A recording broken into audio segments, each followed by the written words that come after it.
The war on virtue has never been more clear than what we have seen transpire this week.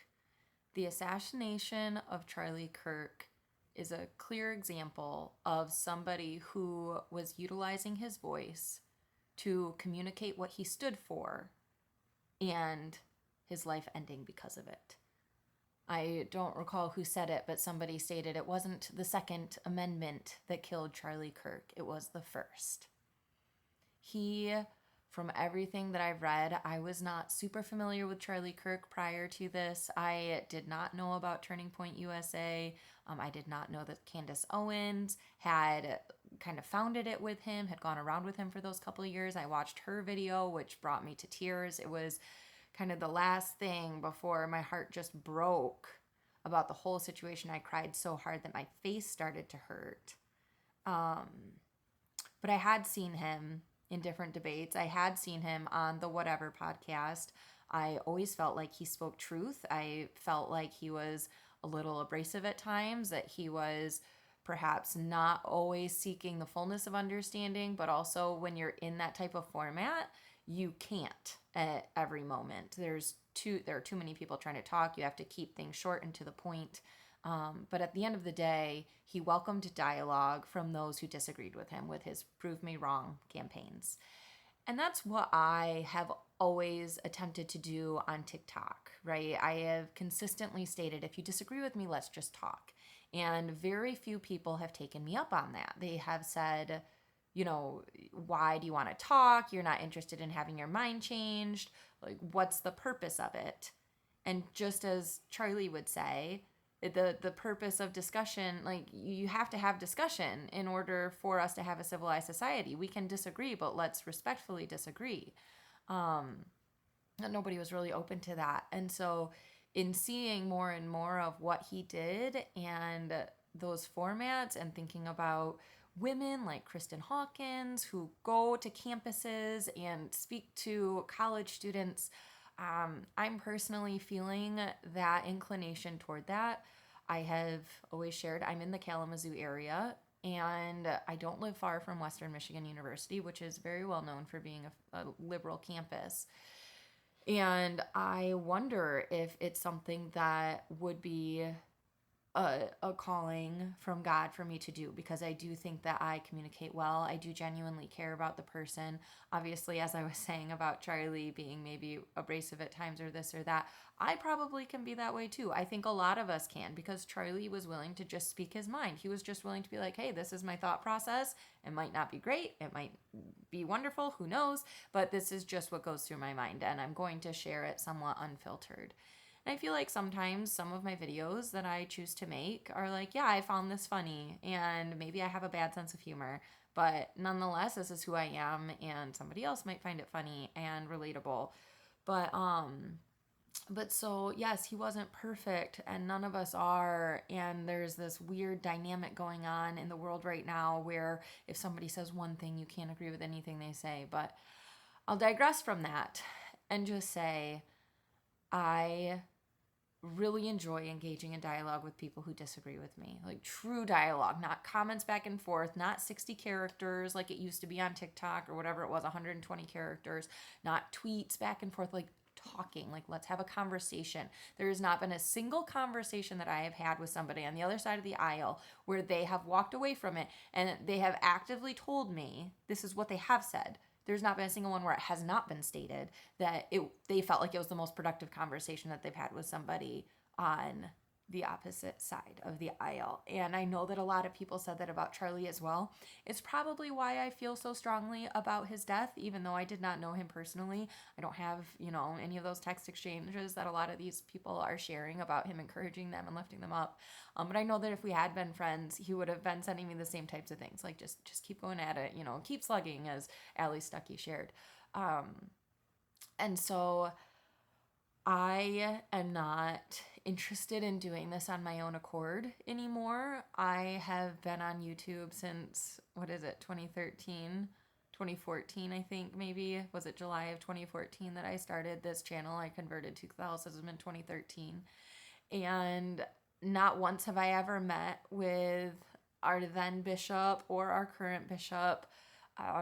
in seeing what their thought was. I've been invited by the diocese, like by somebody working with the diocese, to work on a podcast years ago, and then that just never came to fruition due to COVID.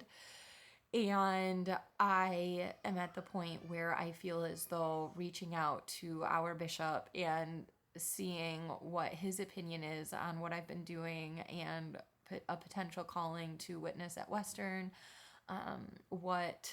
Michigan, what that might look like. So this week is going to be a week of exploration for me personally in pursuing some of those options that I may have. I'm, decently good friends, longtime friends with somebody who does work in security, big guy, super safe with, I feel so safe with him. And, he works with security teams.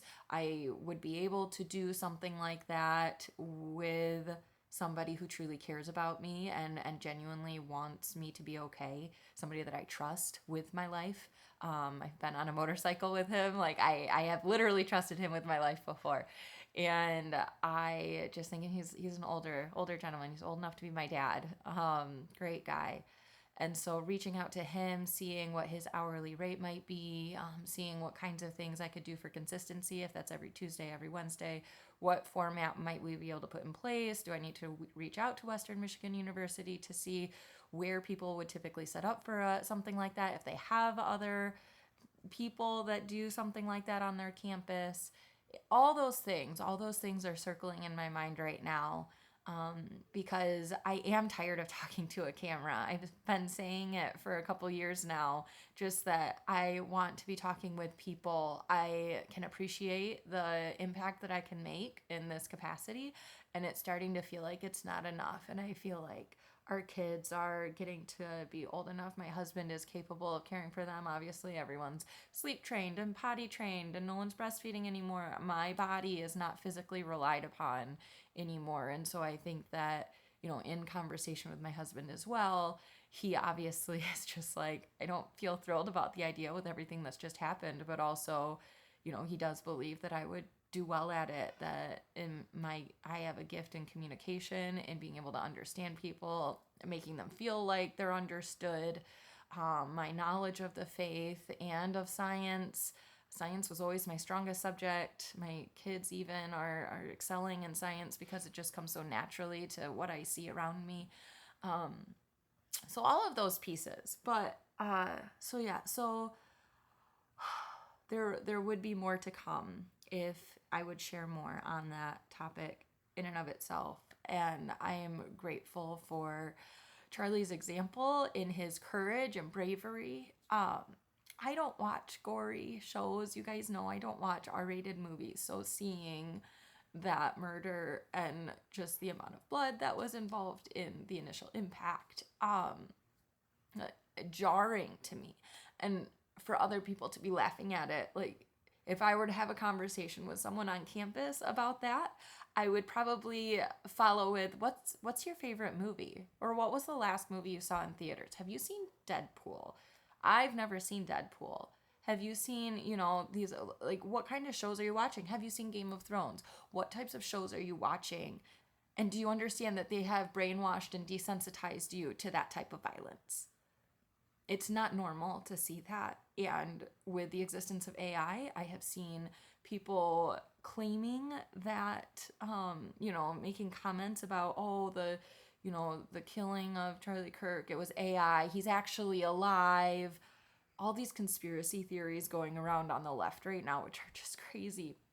But in this world of AI, where it's hard to differentiate reality from AI, this same type of thing goes for movies, where you have these characters and it's like, what's real and what's not, because these movies are created in a way to get you emotionally involved and to care about these characters when they're not a real person, when what's occurring is fictitious. So there's a lot of brainwashing that has occurred through Hollywood. Even just the other day, I have Disney Plus set to the PG-14 rating levels. I do not even see mature rated content, and somebody posted in one of my groups just today that their child was watching Toy Story, I think it was, and after that the recommended thing that came up was some really creepy pumpkin type whatever, it was TVMA, And I just looked at that and I was like, oh my gosh, I didn't even realize that that type of content was on there because I've never seen it. I haven't even seen an image. I have not seen a preview, nothing about it, right? I shelter myself because I don't want myself to become desensitized or brainwashed to anything of that nature. So, right. So in those types of dialogues, it's like it's helping me understand how somebody has gotten to the point that they view the world, and to help them understand themselves better as well, because that's a big part of growth. It's a big part of being able to grow into a person of Christ, and understanding the fullness of who you are as a child of God. So, the War on Virtue, though, is the book that I announced last week that I was going to be reading and talking about every week. And so it's by Bill Donahue. It's right here. And this whole War on Virtue, I have no doubt in my mind in reading this and then everything that's happened to Charlie and in his honor this week, I fully see it as almost this like fullness of declaration of war from the devil. A spiritual war has been declared upon the followers of Christ, because people jeered at Jesus. They said that he didn't actually rise from the dead. And even in that comment section I'm talking about where they accused it of being AI, somebody wrote, well, what about the thousands of eyewitnesses? Right? That's exactly what people say about Jesus and said about Jesus. What about all of these eyewitnesses? There are eyewitness accounts of Jesus rising from the dead. What about those? And so obviously Jesus was 2,000 years ago. And so when I said this to my husband, he said, yeah, that always happens. I said, yeah, and right now it doesn't matter. Obviously, everybody knows that he got shot, that he essentially bled out on the scene and is dead.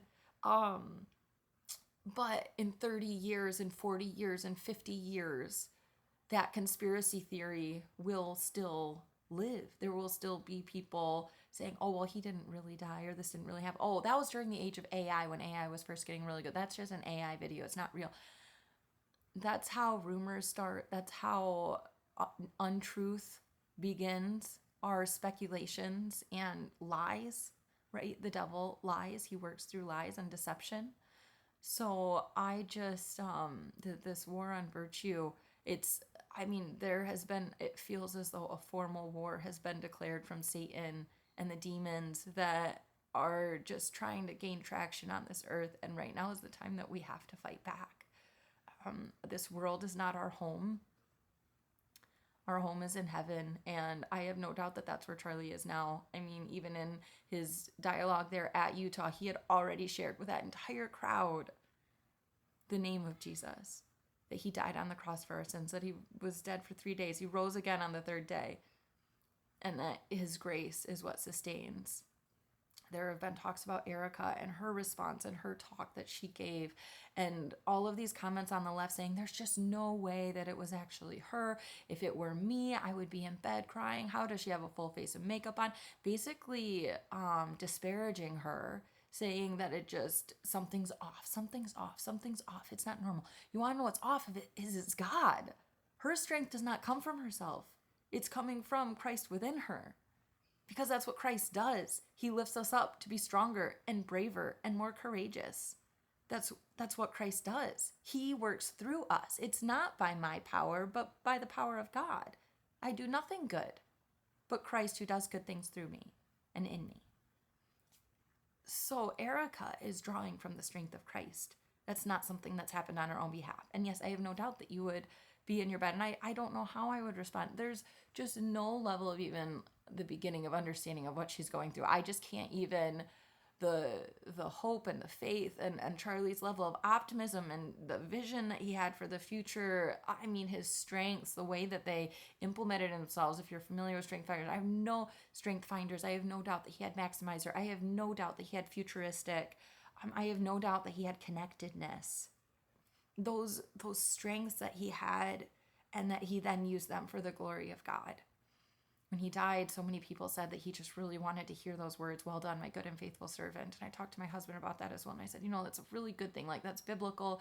It's a verse. And for me, that Elizabeth Elliot quote just sits there for me, where when I die, she says, when I die, I would hope that I could stand before God and say, I used everything you gave me. I've probably shared that quote at least 20 times on this channel. But right, when I die, I want to be able to stand before God and say, God, I used everything you gave me, all of the gifts, every talent that you gave me. I did everything I could with it. I used everything you gave me. And with this idea of public ministry, clearly God called me to some form of public ministry. This calling back in 2014 to even start this channel, public ministry, although it's online.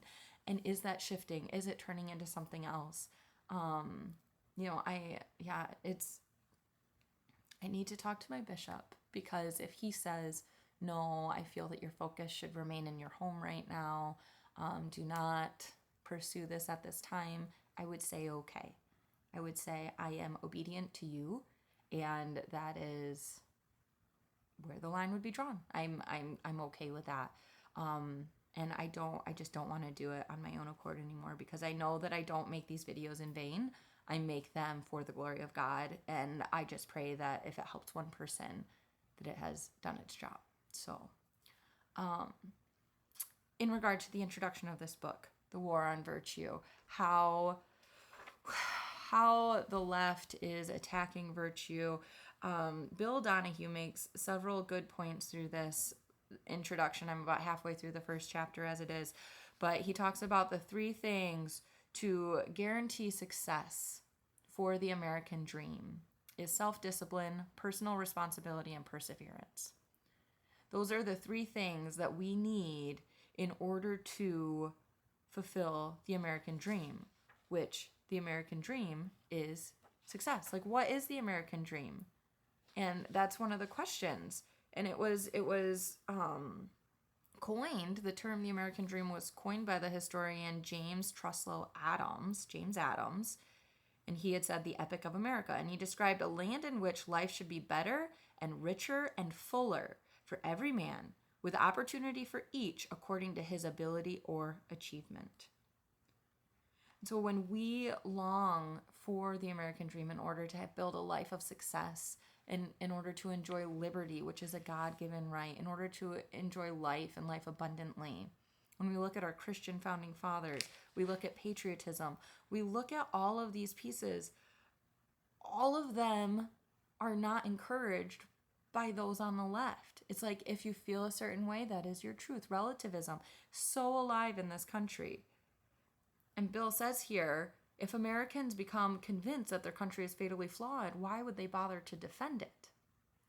So if they believe that the American dream is ultimately race-based, if they believe that the American dream is sex-based, that, the American dream is not achievable for the Black person, that the American dream is not achievable for the female, that the American dream is not achievable for whoever, that they believe that we are so fundamentally flawed, why would they bother to do it? And the left, I feel, has fueled so much division due to its abandonment of truth, of reality, of what is actually tangibly in front of us. And that is where I just long to bring that back. Like, let's talk about, how has our trauma formed us? How can we heal from that? America has trauma. We had a civil war.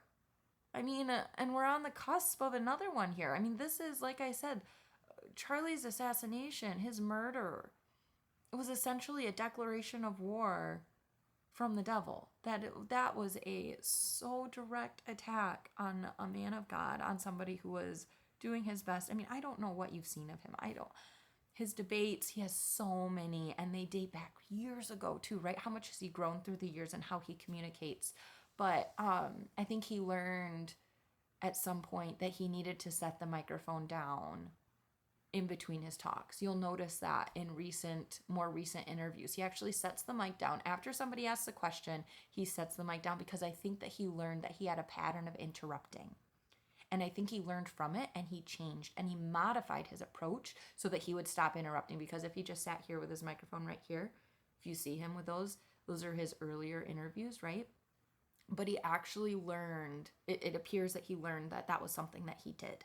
And so now you'd see him setting the mic down, and he picks it up to talk, and he sets it back down. And that's to keep himself from interrupting, is what I've noticed.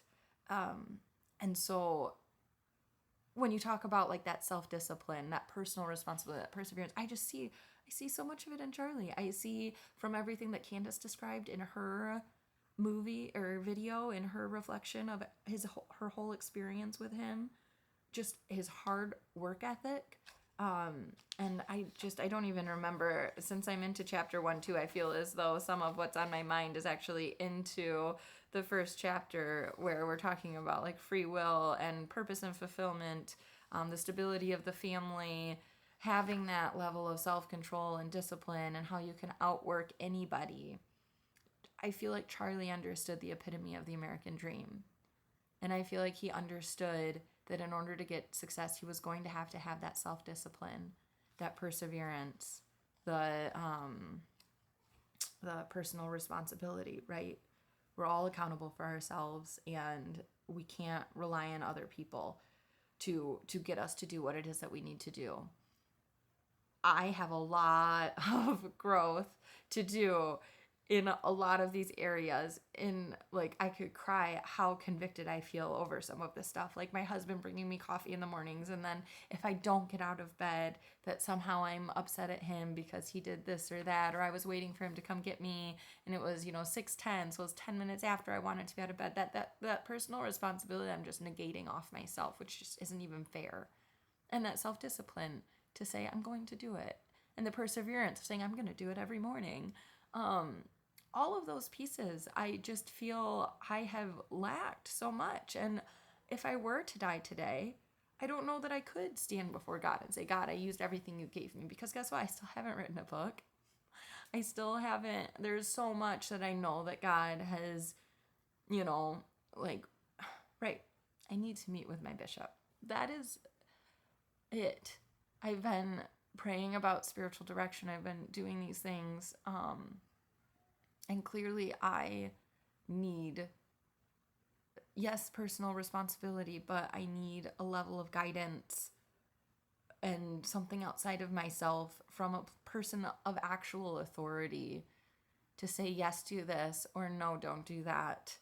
That I need that. And my personal priest, I don't know if he knows what I should do. He has offered to speak with me about anything that I may need, and I am wondering if perhaps I should meet with him, and maybe meeting with him would be the segue to meeting with the bishop to see if he thinks that I should do that. I have no doubt that he would think so, but either way, I know that I am desperately needed in my home. I know that there are safety precautions that need to be taken in all of these things. And I think that there is a genuine war occurring in this world that, that this idea of self-discipline and personal responsibility, perseverance, they just aren't pushed enough. And right, we want to avoid suffering. We want to avoid discomfort. Bill talks about grit, doing it even if we don't feel like it. Those people who can push through the grittiness of what they need to do, they tend to be the most successful. And so I need to develop some grit. I need to be pushing through a little bit harder. I feel like I delegate a lot of that to the men in my life, that I think of them as the more firm and solid people. I think that in my head as a woman, I'm just like, oh, I'm supposed to be a little more submissive, or, whatever. Just, this is my lane, this is theirs. I do this stuff, they do that. And I just don't know how truly black and white that is when it comes to utilizing the fullness of my talents, right? That God has given me, because I am a unique individual, and God has wants to use me in whatever way, and I'm open to him utilizing me in whatever ways I can bring him the most glory. So I'm going to keep on talking about this War of Virtue next week. Again, it's Bill Donahue is who wrote the book. The publisher is Crisis Publications, and chapter 1 is called Why Virtue Matters. So we'll be talking about that next week. And as far as this week goes, I will say the reason that I do want to talk to the bishop, I forgot. I have my book of quotes here from the church fathers, and it was St. Ignatius who said, I received no report from any man. Rather, the Spirit proclaimed these words: do nothing without the bishop. Keep your bodies as the temples of God. Love unity. avoid divisions, be the followers of Jesus Christ, even as he is of his Father. So, this idea of do nothing without the bishop. Okay, St. Ignatius, I'll listen to those spirits as well. I think that is true. I think that it is powerful. But yes, to keep my body as the temple of God, to love unity, avoid division, and be a follower of Christ, even as Christ is a follower of his Father. So those are my next steps. If you are feeling led or called to anything after this week, please also share that with me so I can be praying for you. And obviously, too, other people in the comments can be supporting you in that as well. But I just want to say God bless you. May the Lord keep you safe, protect us from harm and evil, and may his spirit just reside over the Kirk family, over his two children, over Erica, over all those who were close with Charlie. It just sounds like he was such an upstanding friend that any of us would have been lucky to have. And I just pray that this somehow, I know that God will use it for his glory, but I just pray that that would happen sooner than later, that we could avoid whatever further levels of division and death that we need, that we could just avoid it, avoid falling into an abyss. I just pray that we can find a way forward that is peaceful and in unity and does not I don't know. I think it's still going to be very painful. I think there's going to be a lot more pain. And I just pray that the Lord can carry us through and that we can all develop the grittiness and the self-discipline and the personal responsibility and the perseverance that we need to make it through. God bless you as you fight for virtue.